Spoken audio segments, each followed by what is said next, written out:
You're very welcome to this pre-scene analysis where we're going to look at the pre-scene materials released by CIMA for the February 2018 operational case study exam.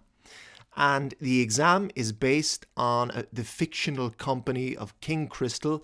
They are crystal manufacturers, and we're going to review this pre-scene over a series of 5 videos, at the end of which you will have an intimate knowledge of the key issues relating to this particular case.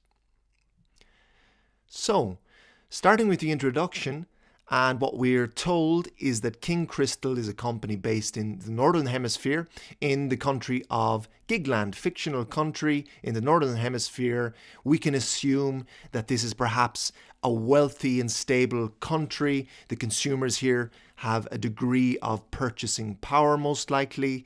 Also, that has a negative impact in terms of the potential staff costs and other costs that would come up with running an operation out of a well-developed country.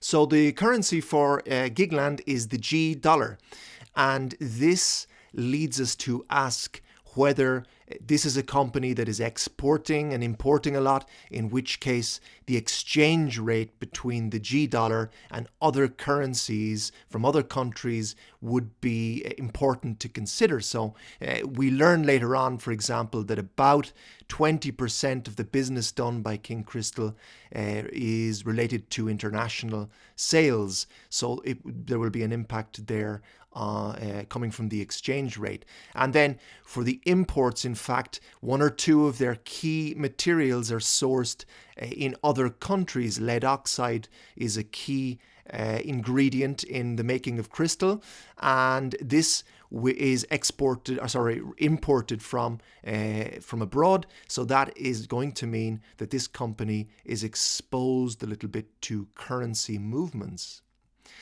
So King Crystal is a manufacturer of high quality hand-blown crystal, and crystal is the very highest quality of glassware that it's possible to produce.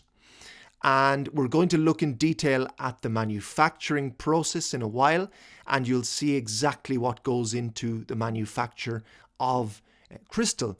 And it's surprising that the manufacturing process has not changed all that much over hundreds of years. It's still it still requires a lot of manpower. It's still very manual, and it's a time-consuming production process. And we're told that King Crystal has actually been producing the same types of products for a long time, and they're comprised of drinking glasses, jugs, bowls and vases, but they do produce those in a number of sizes and a number of ranges. So we know that when there's greater variation in production, it's likely to add to the complexity of production and add to the costs associated. These are handcrafted goods, and they're made by highly skilled glass blowers. So what we can assume early on is that the higher quality in general, it means that the costs of production are going to be higher. And when you're talking about a highly skilled workforce, particularly in a niche area like this, I don't suppose that there are many glass blowers out there that they have a degree of bargaining power. They can argue for higher wages, so it's likely to be contributing to the costs for King Crystal. And these products, as I said before, they are the same as they were when the business started. It's the same design that they're employing. So that leads me to ask whether King Crystal might be in need of innovation and upgrading their products and designs. Perhaps they have a conservative company culture. So I think it's already a likely exam issue that you would be asked to explore potential growth options. Perhaps you'll be asked to look into new product offers and potentially new market opportunities as well. Okay, King Crystal was established in 1968 by Joseph King.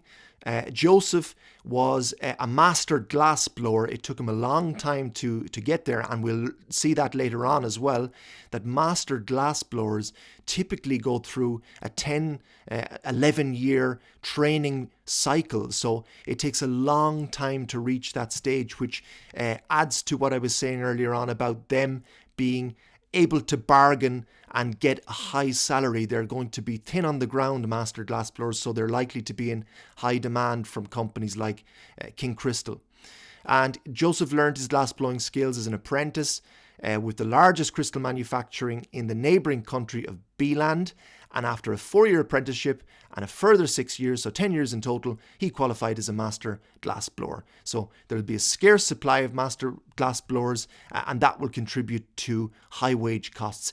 The master glassblowers are absolutely a key resource for this company, and we'll see that throughout this pre-scene.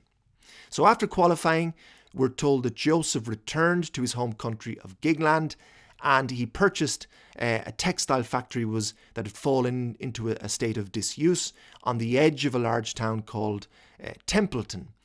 And he installed a furnace and started the business. So it was based on a single site, and it's still to this day based on that same single site, although additional land was purchased later on, 12 years later in 1980, for the construction of a warehouse and offices. So this company has been on the same site since 1968, and I wouldn't be surprised to see something come up on exam day about a potential upgrade in facilities, or if they want to expand their production, maybe they even need to look into purchasing new premises. So just keep an eye on that as well. So the business started off very small, all fully crafted by hand, and they still are. The business grew steadily though, and in 1980, Joseph won a contract to supply a large department store in Gigland. And as a result of that big contract, additional furnaces and equipment were installed in the Templeton factory. So, handcrafted products started off very small, but grew steadily, and making some later investments, although I would say that this is not exactly a capital intensive industry. We're not talking about a high tech industry, so production can be ramped up easily enough, I would say, and as I said, it's not going to require huge capital expenditures. In 2000 then, Joseph decided to retire, so he was the key figure for over 30 years. He had no children to leave the business to, so it's not going to be a family-run affair. So 4 of the senior managers actually bought him out. Each manager purchased 25% of the equity of the company. So this is a private company, and it continues to be a private company. And in fact, we'll learn in a while that of those 4 managers, 3 have left and 1 still retains a large portion of the equity in the company. So in the first 10 years after the buyout in 2000, so from 2000 to 2010, what the company did was invest in new furnaces and a new finishing line using a combination of debt finance and cash. So not huge capital investments, but important for a small to mid-sized company like King Crystal. And furnaces are going to be very, very important. That's where the material inputs are melted down, and later then those that liquid mix is used to produce the crystal. We'll see that when we look at the production process in a little bit more detail. So, despite losing Joseph, the business retained a reputation for very high quality, and in fact, they have a worldwide reputation. So they have this luxury in this nice situation where they're able to charge premium prices based on their excellent reputation for high quality. And these are items that are sold, the products that they produce are purchased for weddings, milestone birthdays, so big occasions, and you associate high price tags with those kinds of gift offerings. So you think of your E1 studies, the marketing mix, the 4Ps and price, and they have the scope to charge a premium price. And that is just as well because we believe that this is a company with high costs because they've got those, they're in a wealthy country where there are likely to be costly regulations to adhere to. Labour is going to be a bit more costly, rental expenses, etc. are going to be more costly. So they need to be able to generate enough revenues, and one way of doing that is by charging a premium price, so that will allow them to be profitable. So, in spite of the fact that they have a worldwide reputation, I was a little bit surprised when I looked later on in this pre-scene to see that only 20% of their sales are international. So I think there's actually more scope for them to focus on international markets and keep that in mind. So certainly, again, thinking of your E1 studies, Porter's generic strategies, I think that King Crystal is employing a differentiation strategy. It's all about the quality of the offer. They're not going to be targeting a very, very broad market. Instead, they're going to be focused on that section of consumers that is less price sensitive, that is willing to spend a lot on their excellent products. So they're not going to be focusing on keeping costs as low as possible because that would compromise the quality of their offer. So currently the business has revenues of about 15 million G dollars, employs about 110 people, and that would classify this business as a small to medium-sized enterprise according to the UK definition. Typically, a small to medium-sized enterprise will have less than 250 employees, so it comfortably fits in to that categorization. Privately owned, as I say, there are some advantages that come with being a privately owned company. There is no public pressure, at least not to the same extent there is for publicly listed companies, where they're very closely scrutinized and news of their movements crops up in the financial press, etc. So there isn't the same degree of public scrutiny for a privately owned enterprise. There aren't the same onerous financial regulations and safety and health regulations, etc., perhaps, that publicly listed companies have to adhere to. So particularly the financial regulations, the need to publish and have your financial statements audited as well. Having said that, as a privately owned company, they're going to have limited financing options. They're going to be less able to draw on, or not at all able to draw on, shareholder funding, so they'll have to rely on debt finance and their own cash reserves, as it said there earlier on in the first 10 years after the management buyout. That's what they were doing. They were relying on debt and their own cash reserves to finance investments. So one of the original four from the management team that bought the company from Joseph King in 2000 remains today, Paulo Aldo, and he is still actually the managing director of the company. And what happened was he actually owns 55% of the equity shares now. His stake was 25% before, and the remaining 45% actually still resides with the three retired managers who accompanied him in 2000 for the management buyout. So Paulo is a very influential figure at this company. He's the managing director and the main shareholder, and we'll talk a little bit more about Paulo and his influence later on. So King Crystal, we're told in the last paragraph of this section, prides itself as a fair employer, and it likes to pay above the national minimum wage to unskilled employees. And it also has a comprehensive apprenticeship program for glassblowers with competitive pay rates as well. So this certainly supports what I was saying earlier on. It is going to be a high-cost business, but they deem these additional costs to be worthwhile because presumably they're leading to a higher quality product. So E1 studies, again, evidence here of a good corporate citizen. These relate to issues of corporate social responsibility, and clearly King Crystal sees itself as a good corporate citizen, and it also gets involved in the local community. It sponsors community arts and crafts groups, and that's actually a useful way to advertise its wares in the local community as well, not just to potential consumers but to potential workers. Workers will probably view King Crystal as offering good employment terms. It'll have a good reputation in the community, so that will aid its recruitment. And it also has a program of planting trees locally as well.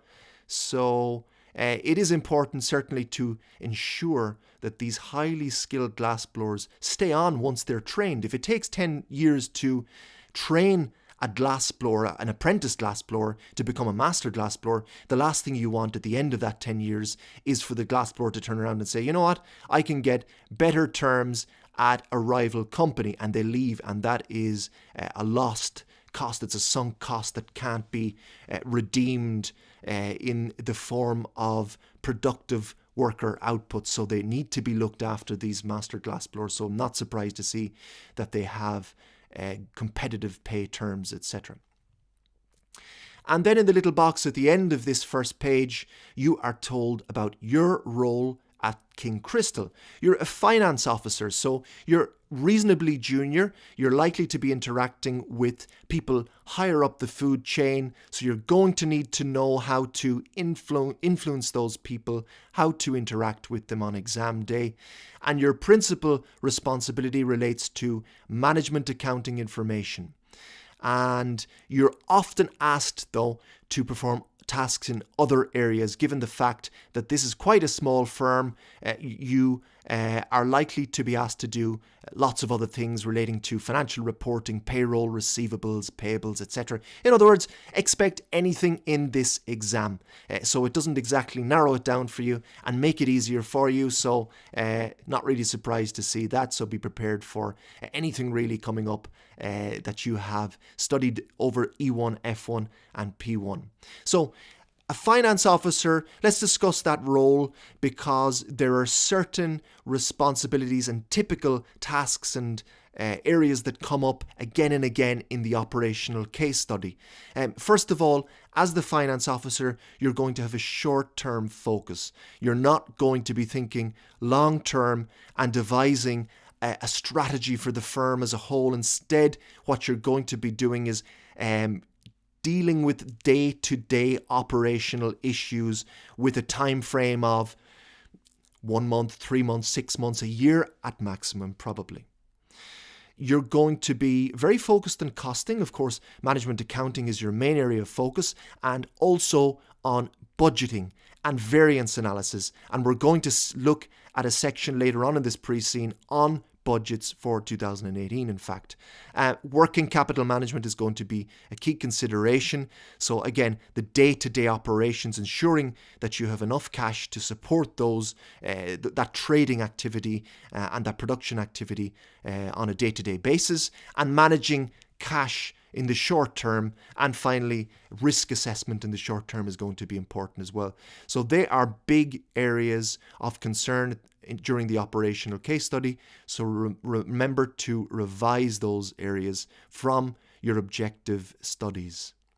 So you're going to be assisting decision makers at this level rather than being a decision maker yourself. So you'll have senior managers and perhaps directors coming to you, asking you to support their analysis and to check their calculations and to make a recommendation based on what they're presenting. Technical skills are going to be very important at operational case study. 64% of the skills, of the marks, awarded at this level relate to technical skills. So you're not going to be asked to do many calculations in this exam, but what you would likely be asked is to check on the validity of certain calculations and tables that are presented to you. Next, we're presented with an article from Gigland Manufacturers Monthly from December 2017, and it gives us an insight into the crystal industry in Gigland.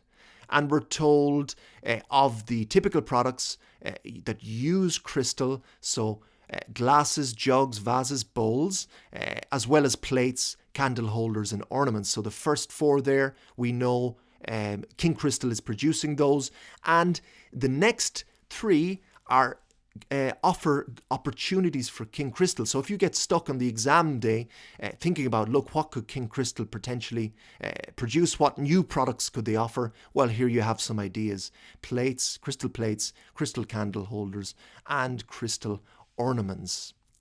What makes a drinking glass a crystal product rather than being just plain old glass? And it's all about the lead oxide content.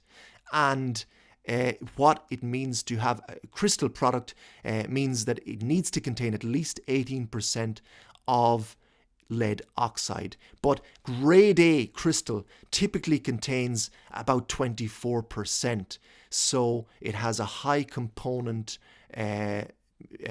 of lead oxide, and we'll see that King Crystal does actually have that very high component. I think they have 24 or 5% of lead oxide in their crystal mix, so it makes it grade A crystal. And why include lead?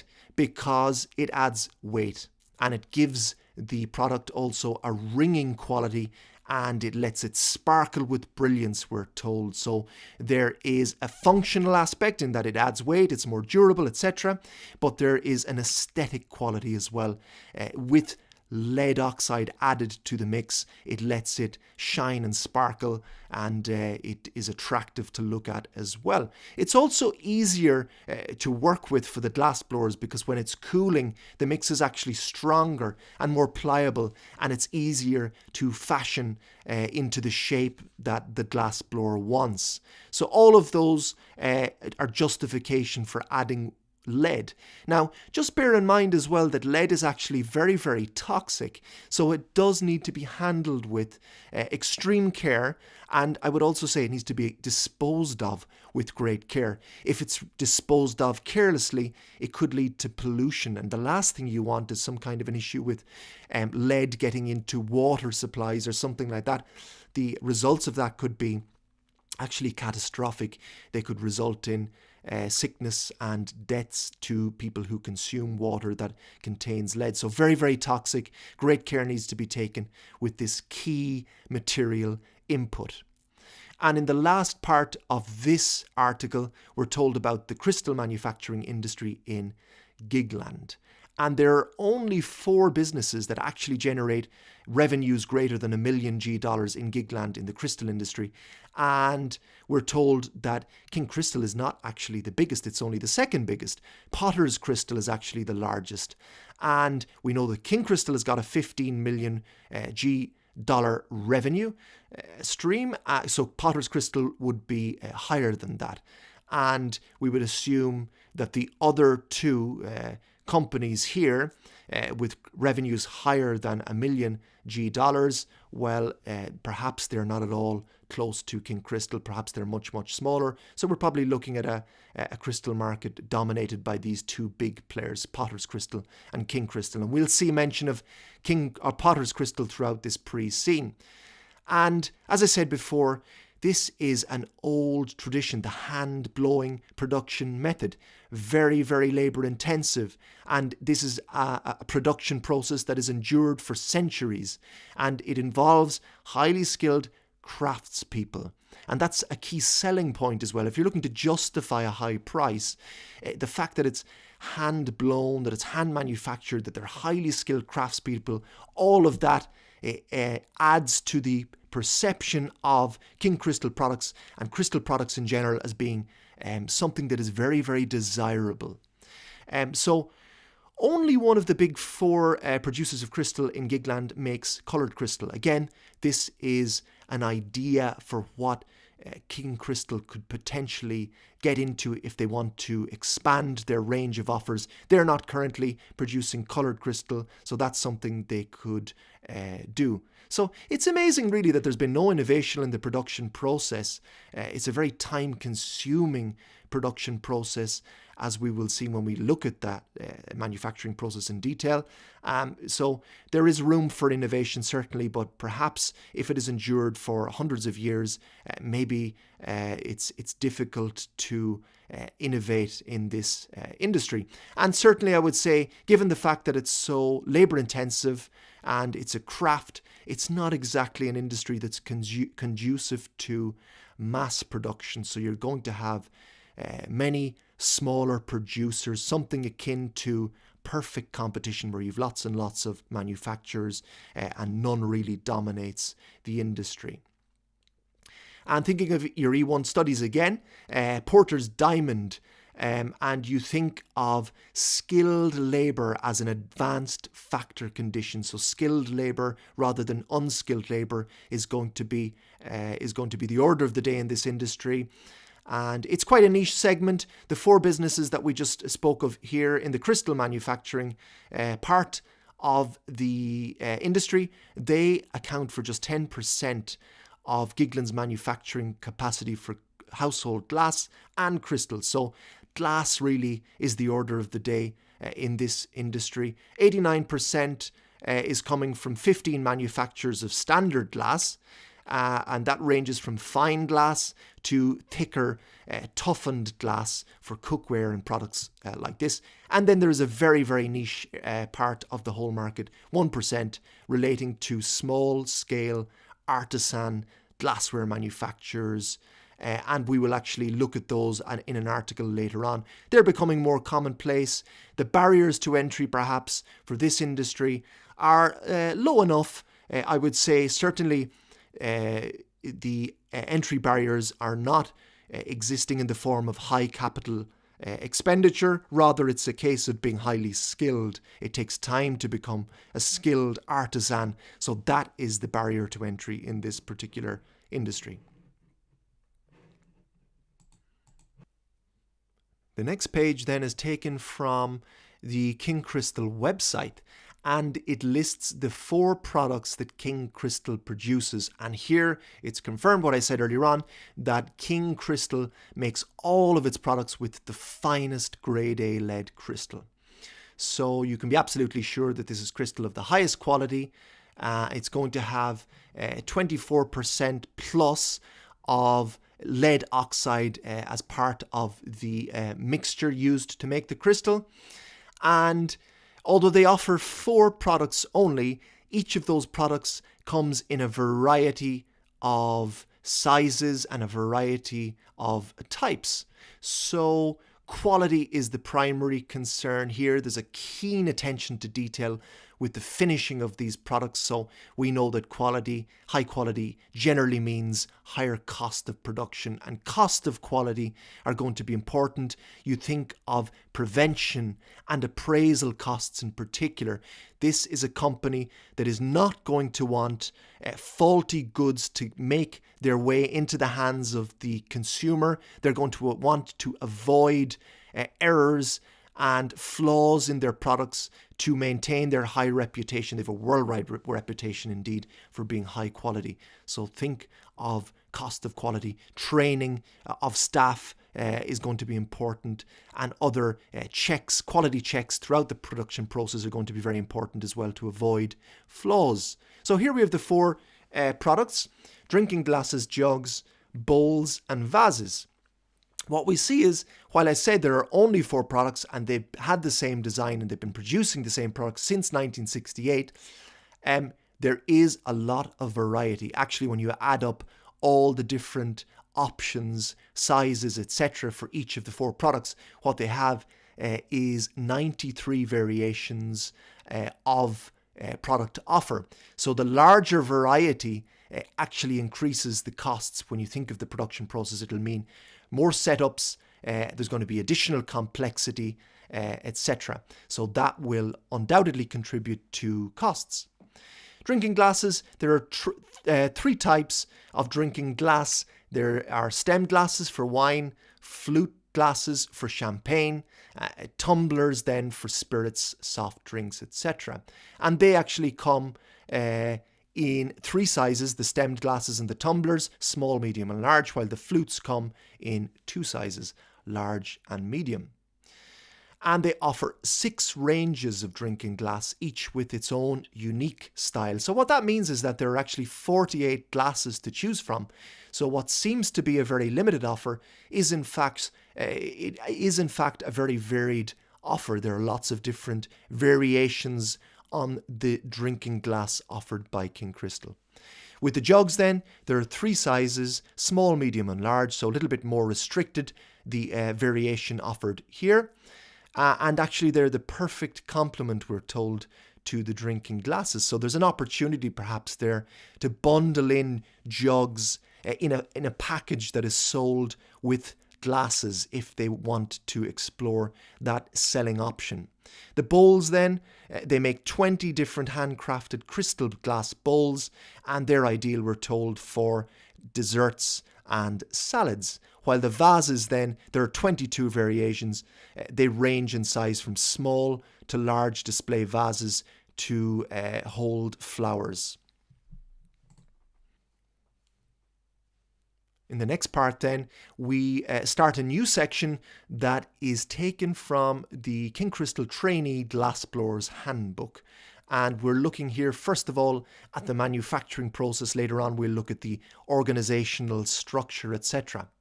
So the manufacturing process comprises of the following 6 steps. The first step involves the raw materials being combined to create the mix that goes in to the production of crystal. The mix is actually melted overnight in furnaces where they're heated up to very, very, very high heats and left overnight, and that mix then becomes liquefied. This is a very timely process. It takes 9 to 10 hours, and you have people checking on the temperature constantly throughout the night. We'll see that in more detail in a while.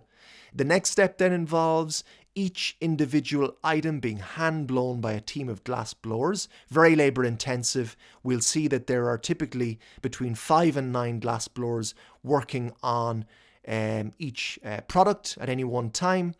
And then the items are actually placed in an annealing line to harden. So that's where this is where the mix, the soft mix becomes hardened. And again, this is a timely process. And then finally, there's the finishing where the rough edges are smoothed off. They crack off excess pieces of crystal. And this is also mostly manual and labor intensive.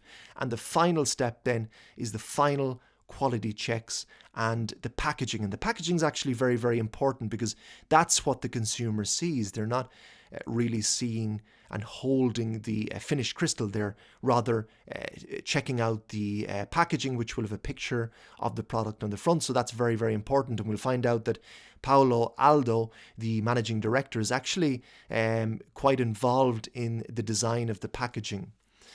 So what I note here is that each of these steps is either very timely and or labor intensive, and all of that suggests that the lead times are long here.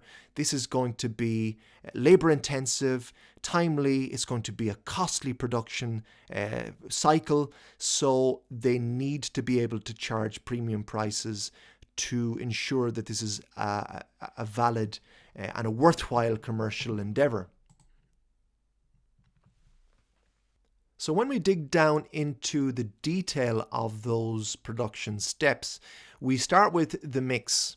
And the mix starts life as in the form of dry raw materials. There are 4 main materials being used.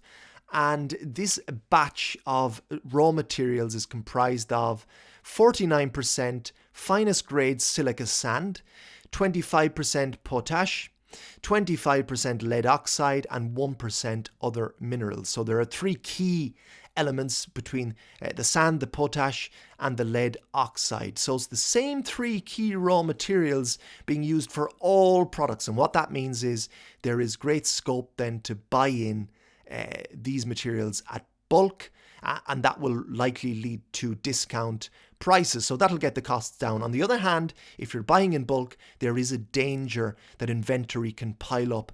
And as we'll see later on in this pre-scene, particularly when we look at the financial statements, this is a company with a little bit of a problem with high inventories. So they're going to be high inventory holding costs for this company. Now, with these raw materials, there are always going to be contaminants. So it's impossible to have actually 100% purity, but they're always striving to have the fewest impurities possible. So I wouldn't be surprised to see something maybe come up on exam day relating to the mix of raw materials. Maybe they've discovered that there is a batch that contained contaminants, and there are items that have been produced with these contaminated mix, and they need to destroy them or to consider what to do with that inventory. So the combination of silica sand, potash, and lead oxide is actually largely unchanged from the early 70s, and it was developed by Joseph King. So maybe you want to think about it being time to innovate. Again, it signals to me that perhaps King Crystal is a little bit conservative, a little bit set in their ways. They have the same products, the same designs as they've always had, and now we're told that they have the same mix, the same combination of raw materials as they've always had. The furnace process is the next step then, and this is where the mix is going to be taken in its dry raw material form, and it's going to be melted down. So there are 4 furnaces in operation, and each one contains a clay pot. The clay pots actually need to be replaced quite often. I think it's every 6 weeks. We'll see that in a while. And there's only one output: molten crystal. So these raw materials are placed in the furnaces every evening. The furnace is loaded with the dry mix, and actually not just the dry mix, but any unused molten crystal from that day is taken, and also any broken crystal from the day's production, that's known as cullet, is added into the furnace. So that's good that they can take defective goods and just melt them down. So it's not as serious an issue to have defective goods, as long as they don't make it to the end consumer, because they can take those defective goods and just melt them down and reuse them again, recycle them back into the production process. So having furnaces means there are going to be high heats on the production in the production facility, and that of course is going to have health and safety implications. It's very important to keep the staff protected. There are high temperatures here. If anything went wrong, it would result in very serious injury indeed. So a relatively simple operation, it seems, because you only have one output: molten crystal. So simple operations in terms of the material inputs. There are only 3 main material inputs, and they result in the same output: molten crystal. The cost is actually being added when we get to the labor inputs, because it's so labor and time intensive. So the amount of raw material mix that's loaded into the furnace pot, that depends on the scheduled production for the following day, and we will look at how that is determined later on. But it seems that this company is not really employing any kind of rigorous analytic production scheduling. It seems to be more a question of a kind of a guess as to what is required, and that would have implications for inventory pile-up, and is a less than perfect way to schedule the amount to be produced the next day. So the furnace is being heated to absolutely sky-high temperatures, 1400 degrees centigrade overnight, and it's left for a period of 10 hours, after which time the mix is cooled to 1100 degrees centigrade.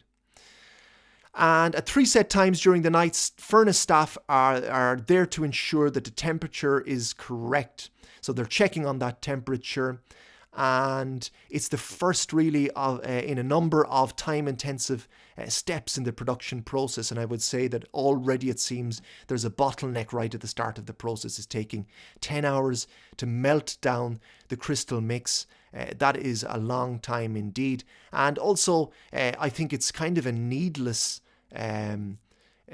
labor step, involving labor here. Could this temperature not be regulated in an automatic way. It seems that nowadays that's something that would be that it's possible to do, but this is a very old-fashioned industry, it seems, and maybe they're a little bit behind here as well. So I think that's something that they might want to look into. At the end of the working week, then, each furnace is actually shut down and cleaned, and the clay pots are cleaned every 6 weeks, and they're replaced with new pots. So another limit here on potential output, because there's no production taking place at the weekend, it seems, because of the need to clean out the pots, and also there's a need to replace the pots every 6 weeks as well. That's going to add cost. So maybe there's scope for more robust furnaces and pots that last longer. If there was some innovation in that area as well, it would reduce cost and contribute to enhanced production. The next step then in the process involves the skilled glass blowers. And what happens here is that there are 3 distinctive steps in the glass blowing process: gathering, blowing, and final touches. And the gathering step involves taking a gob of molten crystal, and it's actually gathered on the end of a blowing pipe, this long hollow tube through which the glass blower blows air into the glass. I actually recommend that you go to YouTube and take a look at this process. It's fascinating to see it, and you'll see the master glass blowers at work in a number of videos that are available online. And a bubble is blown into the gob, and it changes shape, it changes size, and it's rolled then on a plate of smooth steel. The gob then in the blowing process is lowered into the appropriate graphite mold, and air is blown through the pipe until the molten crystal fills the mold. So the shape then takes form for the item that's being developed, whether it's a glass or a vase or a bowl. And water is used to form a jacket of steam around the mold, which enhances the smoothness and shine of the finished item. So quite a lot of water is used in this production process as well. And the final touches then involve the stems, feet, and handles being included. They're added with small gobs of molten crystal being added on at the end, and they're finished by hand. The spouts of jugs and excess crystal is trimmed, and the spout is shaped by hand with steel tools. So each item involves about between 5 and 9 glass blowers, so very labour intensive and involving highly skilled glass blowers. So it's going to be a complex task, it's going to be a costly task as well. And each glass blower is given a specific task, and every team must have at least one master overseeing operations, and there'll be a mix then of qualified and trainee glass blowers. When you see that the wine glass actually requires 7 glass blowers to be on duty, whereas a vase only requires 5, and you also consider that there are many more wine glasses being produced than vases, for example, well, actually that means that it's going to contribute to costs. There's going to be a high allocation of manpower working on the wine glasses, and that is something maybe they want to look at as well. If they could reduce the number of glass blowers assigned to the wine glasses, that would bring down production costs significantly. You'll see that there are many more wine glasses produced when we look at the budgeting information later on. It's by far the most important product that King Crystal is producing. So we know that the products produced are all using the same molten crystal mix, and every day the glass blowers follow a production schedule which shows them how many of each product to make. And perhaps there are days when workers are idle. As I said before, I'm a little bit concerned about the way that King Crystal is deciding on the number of items to be produced the next day. It seems a little bit unsophisticated. So one day it might be 100 items, another day it might be 30, another day it might be 50. And we also find out later in this pre-scene that this is quite a seasonal business. In October is when there's a very high demand. Other months then are a little bit less so. So perhaps there are days when glass blowers, costly glass blowers, are standing around idle, and that needs to be explored. Next step then is the annealing process, where the drying takes place. This is where each crystal item is cooled so that the crystal can harden, and this has to be slow and controlled so as the crystal doesn't crack, and there's a lot of water being used here. So this process takes between 4 and 6 hours. Again, this is time consuming process, and once the cooling of the items takes place, they're inspected for blemishes in the crystal, such as air bubbles, etc. Any rejected items then actually are placed into a bin, and they become cullets. So they're melted down with the raw materials to be put in the furnaces overnight. So quality checks are taking place a little bit late on. I wonder, is there a way to check the quality of the mix earlier on? But having said that, the consequences of faulty items are not that huge, because you can take blemished crystal items and melt them down and reprocess them if there is a need to do that. Having said that, there would be labor time being wasted producing blemished products, so that's something maybe to keep an eye on as well. The final 2 steps then of the manufacturing process relate to finishing and packaging. So after the quality checks are complete, all items are sent to the finishing area. And here what happens is excess crystal is removed in a cracking off machine. So there is an automatic part of this process, but there is also a manual aspect as well.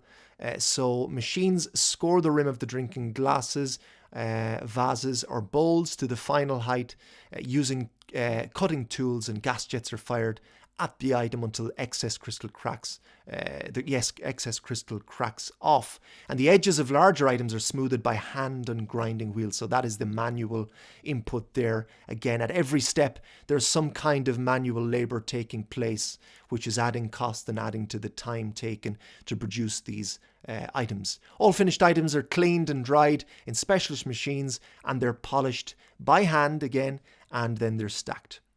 And then the packaging is the final part of the whole thing. There is a final quality inspection, and the packaging takes place then. Drinking glasses, we're told, are sold and packaged in pairs.